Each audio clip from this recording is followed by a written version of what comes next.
IVM.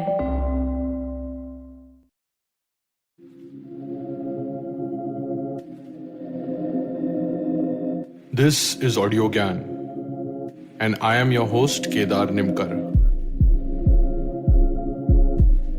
Welcome to a deep dive into the minds of luminaries from the Indian creative world. Today we have Fernando Velho with us on Audio Gyan. He's a Goa-based architect, researcher, and visiting professor of urban design at the Goa College of Architecture. He's a part of Goa Collective, a group of professionals working towards better urban spaces and public life in Goa. They're drawing, or should I say, they're redrawing maps. And today we are here to discuss more about it, what's Goa Collective, and all about maps, primarily from a philosophical perspective, but also literal. So let's see how it unfolds. Welcome, Fernando, to Audio Gan. It's a real pleasure to have you on the show. Thank you so much, Kedar, for having me on your podcast. I really look forward to chatting with you. Great. So yeah, thanks for giving your time. And I've come up with sort of 10 questions. Again, briefly touching upon Goa Collective and also what are maps, how are they designed. I don't know how many of, as in I have not heard any sort of podcast in the Indian space where we are specifically talking about maps in general. And obviously, I'm not expecting any cartographical or like more technical kind of stuff, but generally philosophical. So I wanted to start off by asking, like, what according to you are maps? I mean, we'll start from the base. How do you perceive them? What is your understanding? What made you sort of interest in maps, and how has the journey been so far? Okay, so let's talk about maps very broadly. Maps are representations by which human beings navigate the world. We understand the world through maps. And these are some of the oldest non-verbal means of representations that exist in the world. Okay, and there are specific qualities that go into making a map. There is an element of measurement, and there's an element of spatiality. Okay, so if you do not have the quantity of measurement in your map, it becomes a painting. If it's only measurement, it becomes a graph. So you have to have this play of measurement as well as spatiality, and that's what makes a map. And this is the way we navigate the world. Some of the oldest maps, dangerously close to being paintings, but they could qualify as being maps. These are the maps that existed in the cave paintings, say in Bimbetka in France. Maps are one of the earliest forms of non-verbal communication that exists in the world. They are means by which human beings make sense of the world. And it is through maps that we navigate and understand the world around us. Maps have two specific qualities that are required to call it a map. One is the element of measurement, and one is the representation of spatiality. So if a map does not have an element of measurement in it, it is a painting. Or if it has only measurement, it becomes a graph. So it is this interplay between representation of spatiality is what goes into making a map. And but isn't measurement sort of also establishing the spatiality? Yeah, it is an interplay of both. So you need to have the data and verifiable data in order to represent it. So there is both. As I said, it's an interplay, and there's no right formula to this. It is what one is trying to say by making a map, and what is one trying to get at by making a map. That determines what is the data one would require, and what is the type of representation one would choose to make a map. Mm-hmm. Yeah. So scale is a type of measurement. Like when you say interplay between, technically sort of the scale and the directions and all those things fall in that sort of bucket. Yeah. So scale is one of the earliest forms of quantifying the world, because some of the earliest maps made by Cro-Magnons were when they entered the caves. And then they began drawing animals in relation to each other. So there was an element of scale. They drew the animals they hunted, and they compared them. They also compared their migration patterns, etc. So there was an element of scale, and it's one of the most basic forms of measurement that generally could be done visually also. So scale and maps is one of the most fundamental conditions of mapping, I would say. Wow, beautiful. Actually, I'm sort of because a designer, I'm sort of visualizing. So I wanted to go deeper into this question, that when you said animals, what are different types of maps? Because when you typically say map, we like India or world and then 5 continents, and that's what you see, right? In the artist side of space, I've seen different people doing different sorts of map also. Sometimes just showing vegetation, or sometimes showing, say, just the elevation or the railway map. And now these days, there's some Instagram handle which I forgot, but just where all I have been in the world, you can just pin them on the maps, or best surfing beaches of the map. So yeah, if is there any definition, or anybody can make a map, or we can start there, that what are different types of maps, and then how does one explore it? Yeah. So I would say there are broadly 8 categories of maps that exist in the world today. There would be political maps. That's the easiest to understand. And and political maps are maps by which humans are willing to shed blood over. You just look at Russia and Ukraine. I mean, these are the most contested maps, and people are willing to die over those boundaries. Okay, so political maps is, everyone understands what a political map is. But there are also other categories. There are physical maps, there are topographical maps, climate maps, road and navigational maps would be one category. Then economic maps, thematic maps, and cadastral maps. So each of them are separate categories, but one could also use them in various permutations and combinations. You could have a road map, which is also a navigational map, but it could also be tied into, say, the topographic map of the region. So how much fuel you're going to expend. And that would make it a thematic map, because you're navigating with the map, but you're also knowing how much fuel you're burning by the elevation you're moving through. Like you're going from, say, Goa to Nepal versus, say, going from New York to California. You are navigating various physical parameters, but you're quantifying data while you're making these maps. Sure. Got it. So, then maybe we can double click on the political one. Like, why do we need maps? So fundamentally, we need, as human beings, as I said, we're here for a finite amount of time, and we're born, and we have to make sense of this very complex world we live in. So maps have become the default tools by which we then begin unpacking the world around us. Okay, so these are very political tools, and the way we understand the world has a long history to it. So every generation of human beings adds a layer of mapping that helps the next generation to navigate this complex world around us. So let's start with the earliest map makers. The world's first map maker, they say, existed in Greece, was Anaximander. And as Anaximander created a world map, for him, the world was round with Europe on top. And Europe was the place where human beings existed, because that's the way he saw the world. Wow. But he was immediately challenged by his student, and his students, Anaximenes, said, no way. The world is not round. The world is flat. It's rectangular. And so the world's first maker was immediately challenged by his own student. So maps are highly contested. It is because what we're doing is we're taking very complex data, and we're using human bias in order to filter through that data. So map making is highly contested, and there's no right and wrong.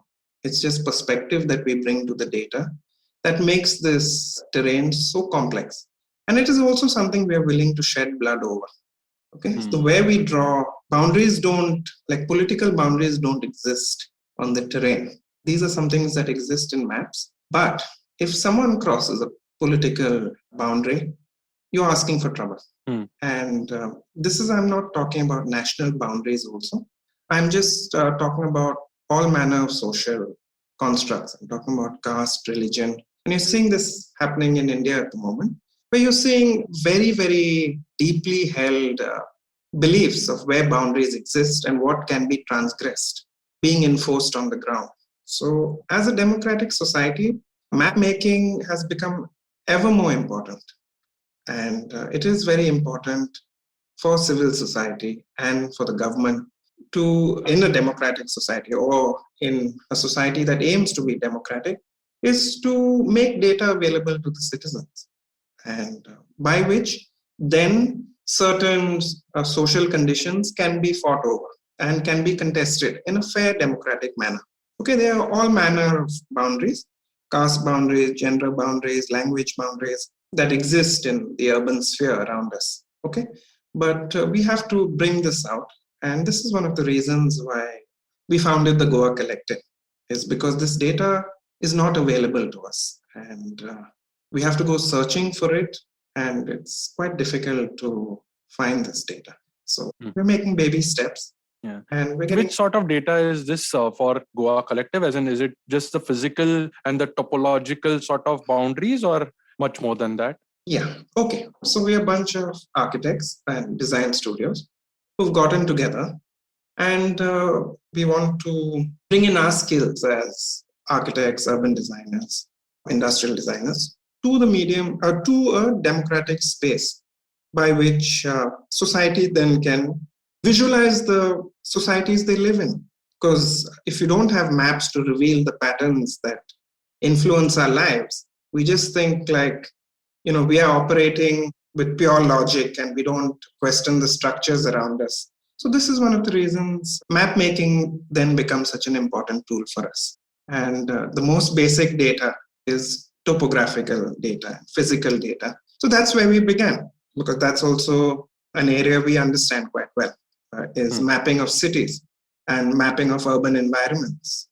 But to get a hold of this data is not that easy. So there are a lot of government agencies that have this data, but they will not share it with you. They will also not share it with each other. Okay, because under the guise of national security, whatever. Oh, okay. There's always this fear that, giving too much data to the population makes them restless and makes them demanding of the government. So best use national security to not share any sort of physical data. But this has become more and more redundant, because I don't know if you've ever noticed certain signs on dams, for instance, no photography allowed. This era of satellite photography, this is completely redundant. But these are the kind of impediments that exist in society. And in a democratic society, civil society should push back against this. And this is one thing I've realized living in two very different societies, America and Singapore. So in America, for all its faults, there's one thing one can look up to that society is the amount of data they make available to the ordinary citizen. So you want to know how African Americans are marginalized in New York City, there will be a data set by which you can get that data and refer to it and make a map from it. Now, that, when you visualize data like that and you bring it out in the public, there's an immediate demand for social justice there, right? So I was amazed, and I was like a foreigner studying there. And I was a student in the university, but I used the university to get all manner of information, which I thought would never be made available to me.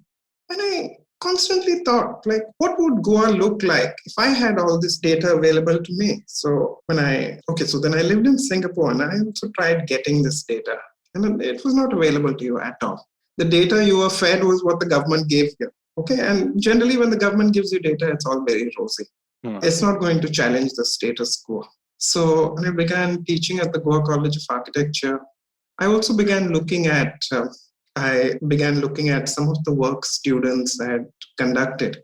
And I began looking at Goa, and it was disturbingly like America, because America is very divided on racial lines. And I thought Goa was a very harmonious society, which it is. It is. All, like I can say, it's a really nice place to live in. It has its problems, but living here, it's a pleasant place to live in. And when some of the students went and started mapping this data, how do the different religions live in Goa? You think they'd all be mixed and, having peaceful coexistence? And it was quite shocking. It was actually very, very divided for religious lines, and including like building blocks almost exclusively like of one religion or the other. And but when I saw that data, I was like, oh my God, this is very close to the data like I saw in America. It's like the way New York is, it's like highly multicultural. It's highly segregated also. So, yeah, so it's good to get that data out in a democratic society. And this is what we're aiming to do. It's just like make people a bit uncomfortable.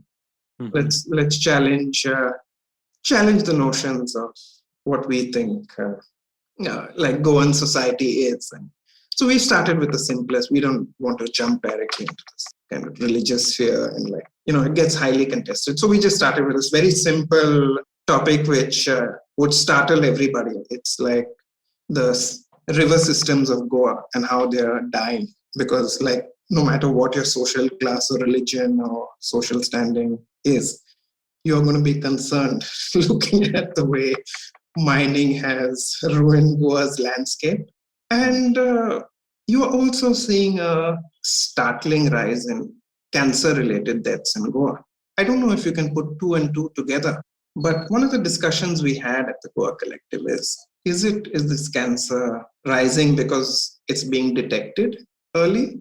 Or is it some sort of environmental impact that is happening that is causing all this cancer?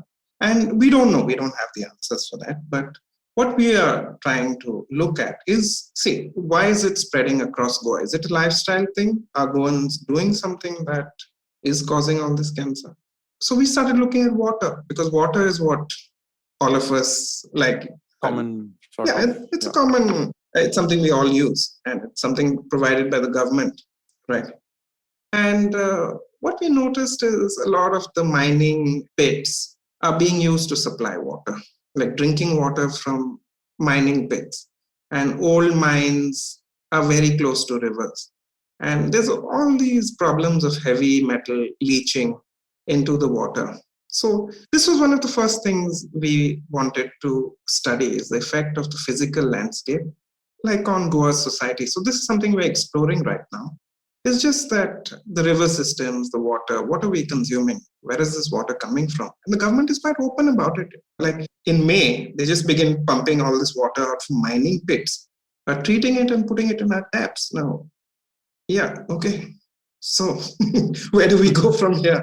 Can we make a map? Do we have the data of cancer cases in Goa? We'll put it down. Give us the data.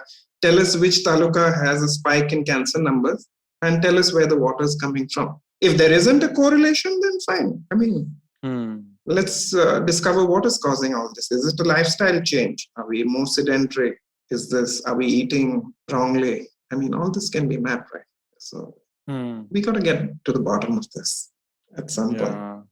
Yeah, I'm sort of getting, but I'm not able to visualize exactly how this gets placed or how this gets tagged and then what it goes into. But yeah, I think that will maybe if you can touch upon in the end. But because the way I'm sort of visualizing it's like you walking with the GPS and just plotting something, or is it like you taking some satellite photos and then like imposing or superimposing certain sort of diagrams over the geography? I think we'll come to that in a bit.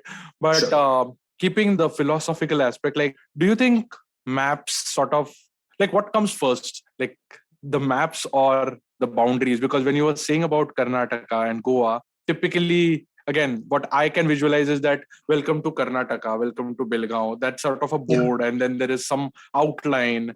There is typically a toll when you cross states. So yeah, are these plotted first, or how do these get sort of plotted also? Are they organically growing, or someone is deciding and then like, if you can give some insights there? Yeah. Okay. So one of the most fascinating talks I've attended was one in Mumbai when I was an architecture student. When I was a young architect working one of my first jobs, I was I was called for this small conference in which Professor Dilip Takuna from the University of Pennsylvania was giving a talk on water.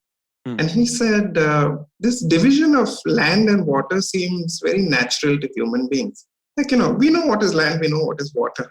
But he said, it has a very, if you look at it in a very scientific way, this division is not as clear as we make it out to be. Okay, because the world exists in a state of wetness where land, no matter how dry it is, has an element of water in it. There is vapor, etc. There's groundwater anyways. Yeah, there's groundwater. There's all manner of water that exists on land. But if you look at a map, you know where, whatever, the boundary of Goa starts and the Arabian Sea, like where the boundary of Goa ends and the Arabian Sea starts. That line is very sharp on a map. Okay, but we also are a state that gets 3 meters of rainfall. Okay, so in the monsoons in like 2 months. So now it's like very dry. We're in April and there's very little water on the land, but come June, there's water everywhere. So when you make a map, how do you draw these boundaries? Like, how do you take a pen and say this is land and this is water? Until today, with all the technology we have, there is no like scientific way of depicting that boundary. Okay, so there is always this element of human bias that exists on how one draws a boundary. Okay, and we are constantly like being fooled that technology, all we require is an advance of technology, and that map making in the future will be totally objective, and this element of human bias will disappear at some point, and it will never. This is what you're saying. We are fooled. We are fooled by saying this. Yeah, we are fooled. And the way we draw boundaries on maps is determined by a human bias. Okay, so when you say which came first, the boundary or the map, I would say is human bias came first. It's like human bias came first, and then we draw a boundary where we think, be it a political boundary or a physical boundary, the separation of land and water. And it's then so then you draw a map, you separate land and water. The next person who comes, looks at the map, says, yeah, this is where land and water are separated, and will build a bund in that area and literally separate land and water based on the map. So these are very powerful tools, let's put it that way, and it influences a lot of human behavior and how we navigate the world, right? Very fascinating. Let's take a short break here. We'll be right back.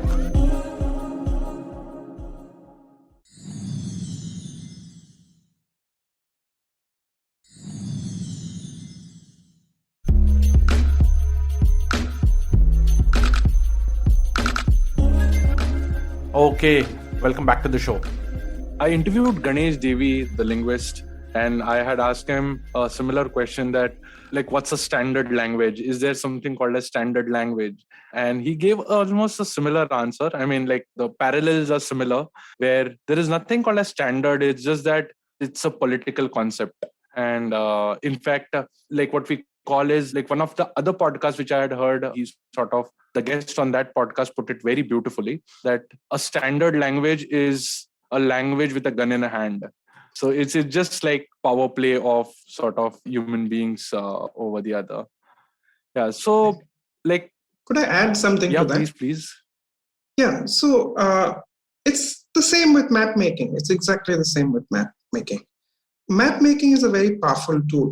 It is because whenever we map something, it implies we have the data. We have the measurements of that data set in order to make a map, right? So when we are mapping something like a minoritized group or wildlife under threat, it is assumed that the map maker has the data of the subject. But frequently, when it comes to mapping other social conditions, it's only one group that has that data, that is able to map other groups. So frequently, if you see maps of, say, tribes of India, there's the government that's making these maps, or these advantaged dominant groups, social groups are making these maps. And the tribes of India are many of them are in social condition by which they cannot respond with maps of their own.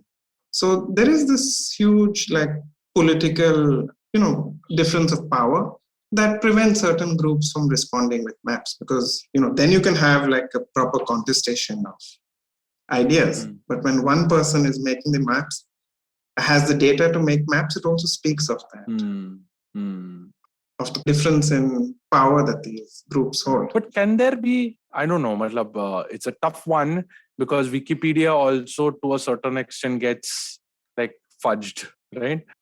But still, it's sort of the closest democratic sort of setup where we are trusting. So is there something that can be done in the map world also, by plotting certain things and then validating with other groups and keeping it completely democratic, as opposed to we drawing a line of POK or whatever, LOC, and is there something like that?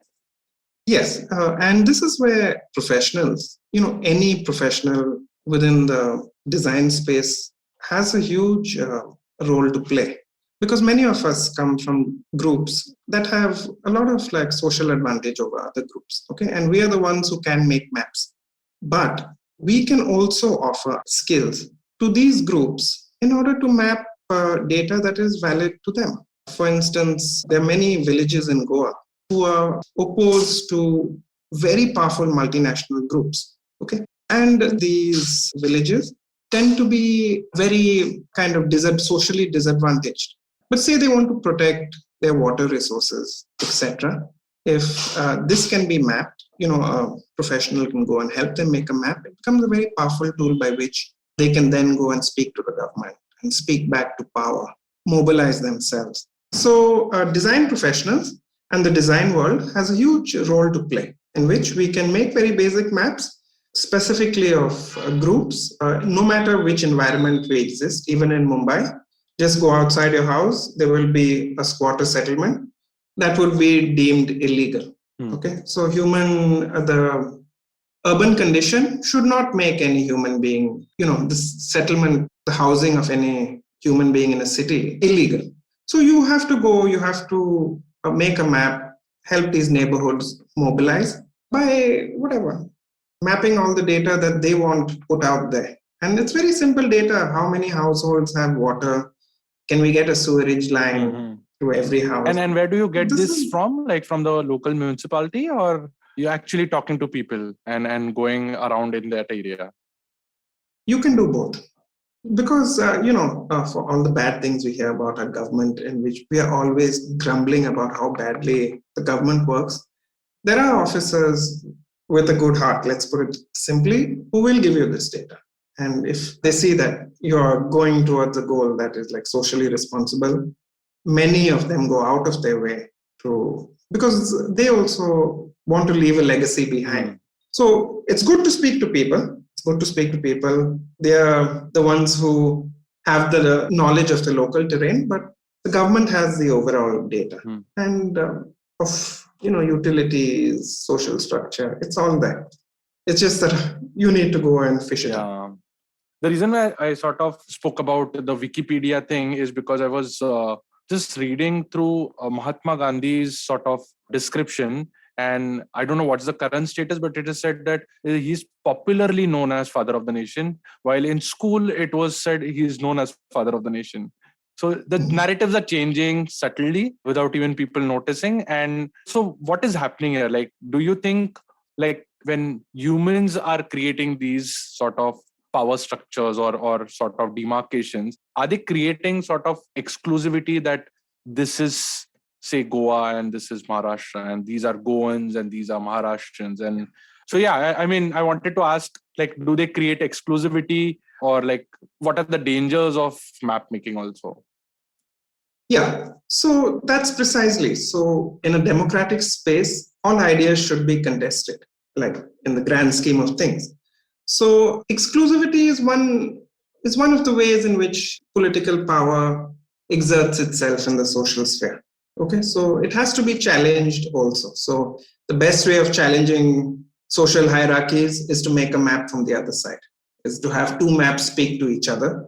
In the oldest Greek tradition, the first map that was made by Anaximander was challenged by his students. So whenever you feel that certain boundaries are being drawn too harshly, they also have to be challenged. And map making is the best way of challenging them.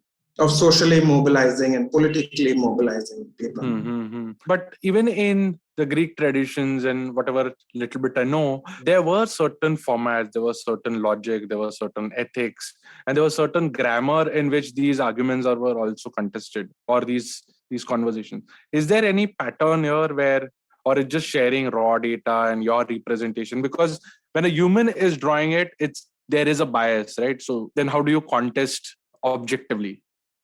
So, as I've said, maps have an inherent bias. Map making has an inherent bias to it. There can never be a map that is completely objective, that can never be challenged.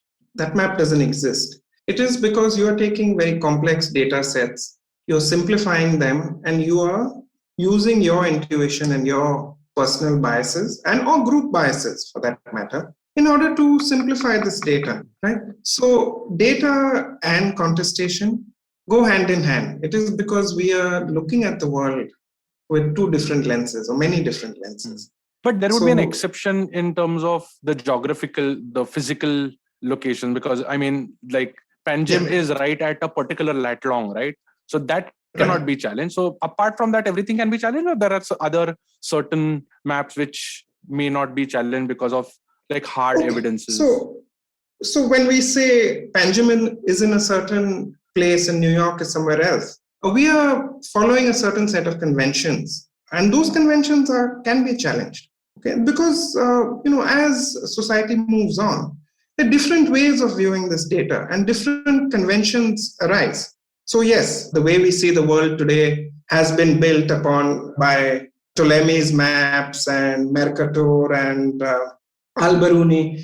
We are all building up on that data, but we are also changing conventions, etc. So this idea that a map is unchanging or Panjim is in Panjim and in a certain location and will always be here, I would say the convention probably 200 years from now would be something completely different. Because technology changes, measurements change. The way we see data is constantly evolving. So there's lots of space of contestation. Wow.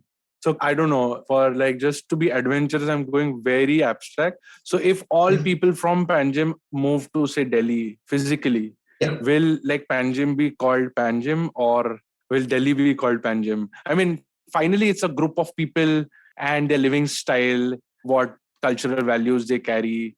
Yeah, I mean, I don't know whether it's making sense, but I'm... No, it makes complete sense. I'll just give you a very interesting reading that I was doing. That said, in America, being the country of immigrants, everybody is curious to know where they came from. And the colonial administration in Goa kept very, very accurate records of who you are. Okay, so if I want to trace myself in Goa, I can do a pretty accurate job till the records were kept. But now there is this interesting tool of DNA analysis. Okay, so you can go, anybody in the world can go and do a DNA test. And the results are totally fascinating because, we always feel, I am from here, you are from there. But you do a DNA test and it'll show that you've moved all around the world, basically. That we started in Africa, one branch moved here, one branch moved there. And in America, that's a very big thing because a lot of African Americans do not have this data. Where in Africa did they come from? So they do this test and it throws up sometimes results that do not always match with their known family histories. Okay, so sometimes say someone is seen to be from Ghana from DNA tests. Can you be 100% sure that that person came from Ghana? And scientists are saying increasingly no, you can't be so sure because groups of human beings are constantly shifting locations because we are mobilized politically. And many times we're displaced politically also. So I might live in Goa, but tomorrow, my group of people could be displaced to Delhi. Okay, but 1,000 years from now, someone does a DNA test and it shows that I've lived in Delhi. This shift might not be represented. So there's this whole fascinating, map making that's going on of human migrations between where do you think you've come from and where does scientific data validate that claim? Okay, so as I said, there's measurement and then there's representation. So politically, you could say I came from here, but scientifically, the measurement data might not totally match up. Wow. I can see like a connect again with the Ganesh Devi's talk, because even he mentioned Yeah, about languages, because we are personified as a mother sort of yeah, language, we think that it dies because it's personified. But it right, technically, it doesn't die. It's killed. It's systematically killed by certain correct, political sort of motives and stuff like that. So yeah, it's very fascinating to draw parallels of what I'm hearing from you. So how right. frequently are these drawn or redrawn, or like, yeah, I mean, I would say, when what is when the when is the political? right time to redraw? Say post Yeah, independence or every day? right. So I would just say it really depends on the motivations for redrawing maps, because there is a certain motivation when one draws a map or redraws a map for that matter. Why are you doing it? That's the question I would ask. Is like how often it's done. The more contested the terrain is, the more like the boundary is going to be challenged, right? Because you also see, I mean, you see this in everyday life. Encroachment. Like, what is encroachment? It's like you mark your piece of land. Someone says, no, I don't believe that piece of paper. This is where I think my rights lay. It's on your land. So it really depends on the contestation, depends on the motivation, depends on the political climate. Like, Last this week, what happened? trust. Yeah, absolutely. Absolutely. So also map making, some of the most the greatest advances in map making have come from the military, and the military industrial complex of today has given us whatever GPS, ArcGIS, everything has come from the military industrial complex. It is because the political boundaries are so contested that we've developed this whole industry around it to map the earth to the last millimeter in order to, and that's why technology, that's why so much investment goes into map making, into militaries. You see, armies today navigate by satellites which have measured the earth through triangulation in pretty accurate ways. And this is is has frequently happened in human history, is as we expand, as we discover the globe, as we push other people away from terrain, we put in more investments into map making. With today's sort of data driven world, like how Yeah. can we sort of vouch the accuracy of a map? Now again, I know because of hearing that there are so many types of maps, you can pick Yeah. one which has been sort of, yeah, political is the most contested, but yeah, like just to make it relatable also, if we can sort Yeah. of look at a particular type of map, and then how do we sort of guarantee the accuracy of it? Right. Okay. So we have to also know what we are challenging. Are we challenging broader conventions? As in, like, are we challenging the way these conventions look at the world? Or are we challenging measurement data? Because there might be that data available, but the way it is being represented could be questioned. Okay. So the same person could look at the same data and represent it very differently. Like, I'll give you a very simple example. If you use a dot to represent the population of Bombay versus that of Goa, how big that dot would be in relation to a certain area of So Bombay. Bombay, I think it's about 20 million people. Yeah, Yeah, 20 yeah, million and people. But like Goa would, I am no idea. Similar. 1.5 What? million, 1.5 million. But there are parts of Goa, like the urban centers, that are quite dense, right? But if we just use one dot to represent Goa and one dot to represent Bombay, it doesn't give you the full picture. Okay, But in so different sizes, no? But in difference. in different sizes. But a person coming to live in Goa, if he came to live in a dense part of, say, Panjim city, it's not as like open as you'd imagine it to be, right? But there could be some parts of, say, Alibag or Greater Bombay, which would be green, right? So the way the same data is represented can be challenged, the way that measurement data is visualized, because again, it comes with a certain bias that one brings to the table. But then there are broader conventions that, as you said, like, okay, like the coordinates of Panjim are always going to be a certain way of representation that would seem unchanging, right? So if you want to like challenge that, you are challenging a convention that has been in the works for like 2000 years. Yeah. In fact, Right. now that I said in 1,000 years, maybe that long is also not accurate, because we are shifting, we are expanding as Yeah, there's water levels rising. So yeah, even that is absolutely. changing. Yeah, get it. Right. Or it would have evolved in such a manner, say 1,000 years from now, technology would have evolved in such a manner that if you looked at the map 1,000 years from now of Panjim and the same map that is produced today, they might look like two different maps altogether. It is because we are evolving all the time.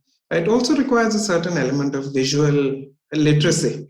We read maps because, there's an element of conditioning that allows us to read maps in a certain way. But like 1,000 years into the future, we might not be able to even read those maps. It might be so complex.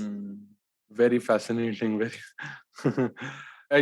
I'm losing chain of thought, but like, how are these designed? Like, if I want, like the earlier question which I mentioned about, like a bit technical, Yeah. key, who's a cartographer, or if I know you're not, like, but if you can just give some, because you are a designer, can sort of, Yeah. like, how are these designed? Like, are you placing something? Are you putting it out as print work? Are you sort of putting it in the cloud? Is it just like put up on like Right. a Goa museum? Like, how are you sort of, because you're creating, and then how are you translating Right. or Exactly. communicating? Yeah. So actually, that is a question we grappled with. Is like we said, okay, we want to make maps.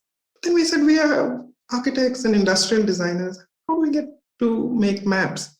It's not so easy for someone to just go and start drawing maps. Like because there's so much of work that's already been done. Where do you begin? So what we began doing, and what I began doing specifically, was collaborating with other map makers that exist across the country. And they're very specialized map makers, people who concentrate specifically on topography, on urban mapping, etc. So what we did was I got together a group of architects and we began talking to all these people across the country, exchanging data, and then overlaying these data sets and trying to reach a certain consensus of what is the story we're trying to get at. And so we reached out to this topographer who makes these very detailed topographic maps of the country. And then we asked him, okay, you zoom into this area. Then we looked into military maps. Okay.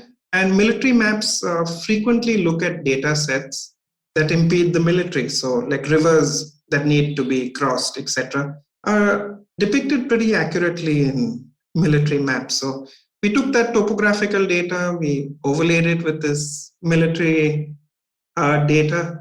And then what we started getting is the terrain of Goa looking very different from what the government data kind of wants you to look at the terrain. We started seeing like the mining industry having a devastating impact on Goa's physical landscape because, much like the Konkan coast, there is not very large elevations in the terrain.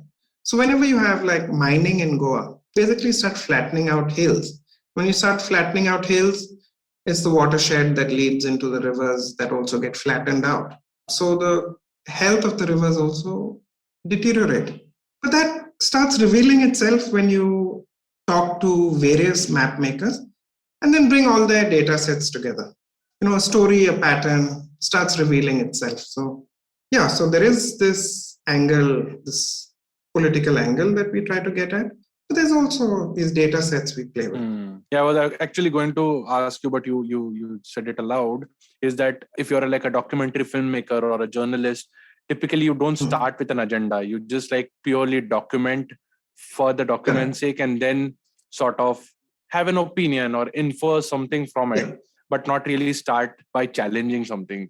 I mean that will like really spoil the whole design of it. And then how do you sort of put this out for consumption? Like, is it just on sort of the digital medium that we are in, or is it also helping certain other bodies to take certain calls? Like I know for the coastal road, Ayaz and Sameep have been sort of like working towards it, and then working with the local bodies to sort of the influence or at least educate, right? So Yeah. like if you can just give like a bit of Goa Collective, how is it helping other sort of people in the Yeah. system? So one of my personal projects is working with this village of Yeah. Chimbel. And what I've done is I wanted to also demonstrate the power of maps. And so I was documenting an archaeological site. And, Goa has so many archaeological sites, but many times they're not acknowledged by the government.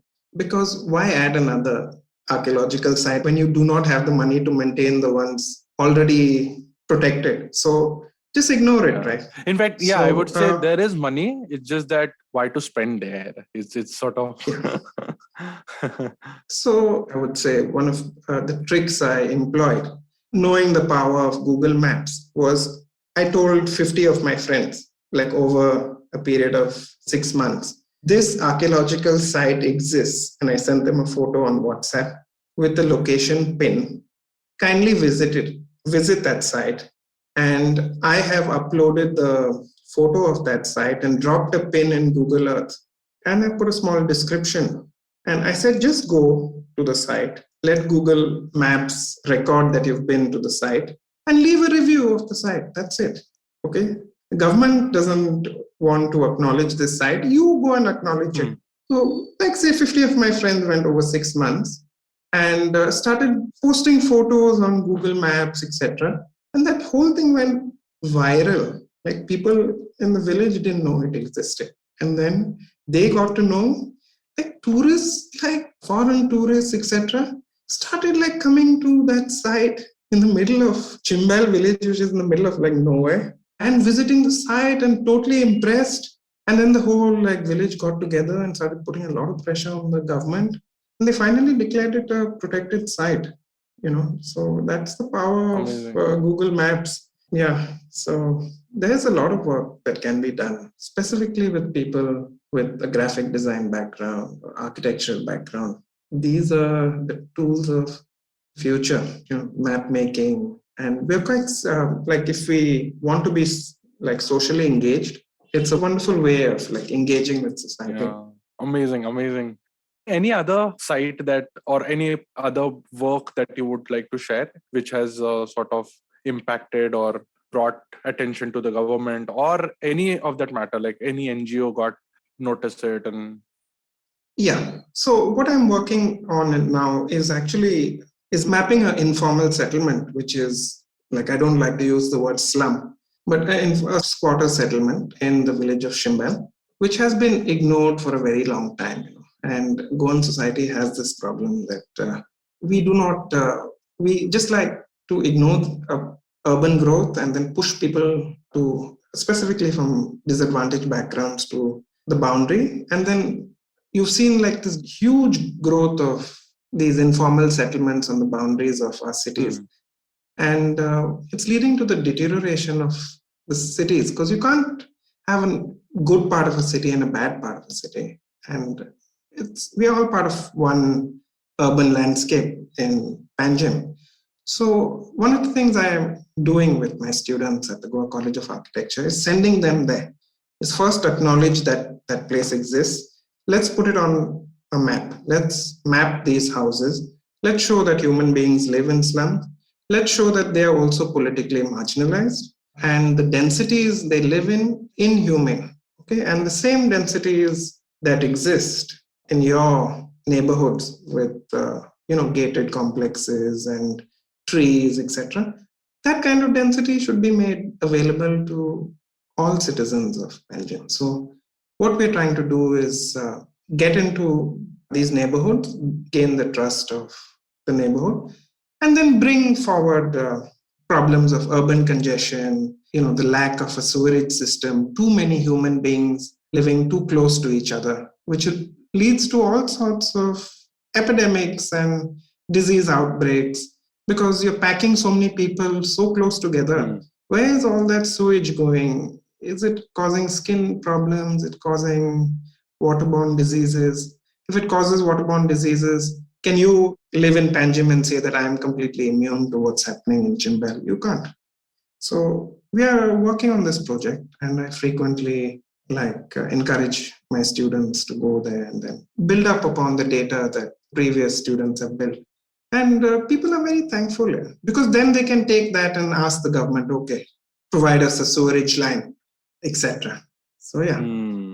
A common friend whom I've also interviewed, Ayaz Basrai, I think he put it nicely, that these conversations are just expanding my mind. Like it's like design is a different meaning altogether in this context. Right. Absolutely. Yeah. And this is, and ever since I've got into this field of map making, it just expands your social boundaries because architects talk to architects and interior designers talk to interior designers. Once you start engaging with social groups and civil society, you realize how diverse society is and that your friends groups, then your social circle also improves. It expands. You have so many more conversations to make. Absolutely. Yeah. Cool. I think I'm would like to meet you in person definitely and have longer conversation. But just to conclude this episode, obviously in the given sort of time we have, we are talking about like you slightly moved the needle with Google Maps, which is a step towards the future and technology. So have you given some thought about what's the future of maps especially in the metaverse and in the digital world that we are entering? I've heard some, I can call horror stories, that people are just sitting in like with their Oculus sets and living the world almost in like the digital, in the metaverse, and don't know what's happening around. So yeah, it's tough, but have you given some thought about it? 100 years out, 50 years out? Yeah, the way technology is expanding. Yeah, what's going to happen to maps? What's going to happen to maps, the way the world is going to be simplified for you is also quite dangerous because, we're going down this path of like having all this data available, but it's being simplified to an extent that it's becoming too easy to digest at times. So we're living in this kind of post-truth world where, data exists, but it's simplified and dumbed down so much that people can be misled, right? You've seen that in America. You've seen that in other democratic countries. It's like who've had a very strong democratic tradition, but you're constantly being fed with this data and visuals and graphs and the scaremongering. So there's always there's a positive side of technology, that measurements are increasing, data analysis, that's all being that's really advancing. But you're also having this negative side that it's being weaponized. So it's a challenging time to be in. And it requires a lot more engagement with the subject, I would feel. And conversations like this, speaking about map making, etc. Yeah. Also, it needs a lot of purification, because I was listening to another sort of spiritual podcast where he said it's a cliche line, with great power comes great responsibility, but it's sort of very important to utilize the power in the right direction. And unless you're not inherently pure, it's going to be catastrophic because it's very, very powerful.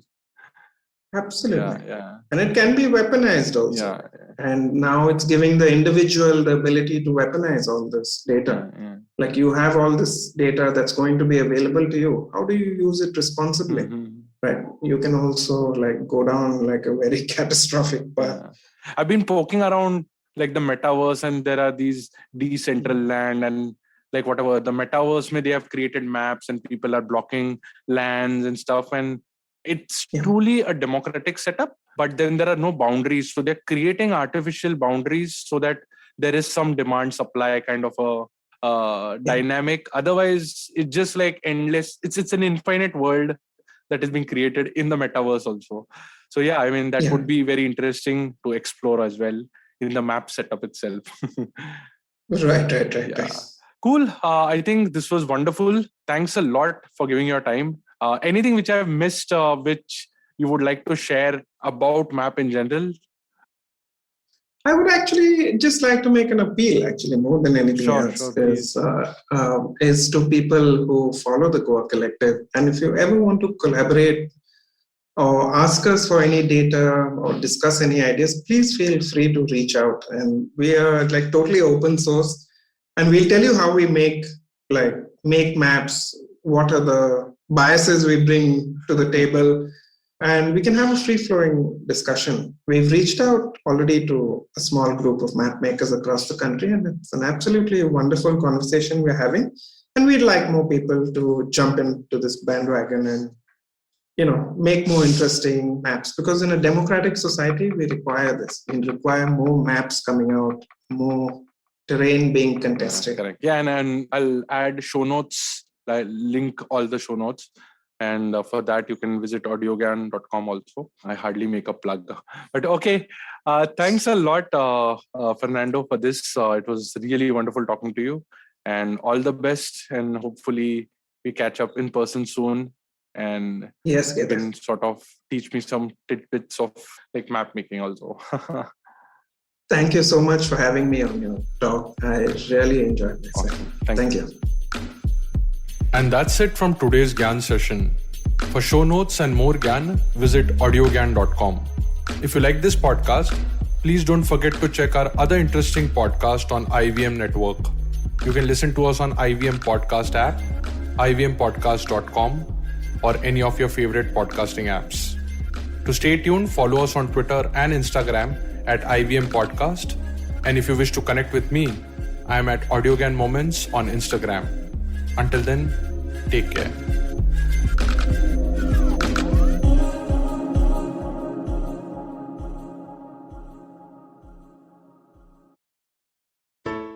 Hello! It's been a great week on the IVM Podcast Network. On This Round is on Me, Gauri is joined by Shweta Nanda. They talk about the financial independence and how it is to be a woman entrepreneur. On Anish Thing, Anish welcomes ultra-marathon runner Shivani Gharat. Shivani shares her journey of how she ran her first marathon, the mindset of a runner, and what it actually takes to run a full marathon. On Cock and Bull, Cyrus, Naveen, Akash and Shreyas talk about the Korean band BTS serving in the military and its repercussions. On Think Fast, Varun and Suchita discuss Wing Greens and their latest acquisitions and about the Indian sexual wellness market. And on Shunyavan, Sheila Datya is joined by Dinika Bhatia, CEO and founder of Nuttigrities. They talk about coming from a business family and Dinika's journey in creating healthy and guilt-free snacking. Once again, don't forget to visit our merch store on ivmpodcast.com. We have some exciting new merch out there for you. Also, do follow us on social media. We are IVM Podcasts on Twitter, Facebook, Instagram, and LinkedIn. And do remember to spread the word about these shows and any other shows you might be listening to.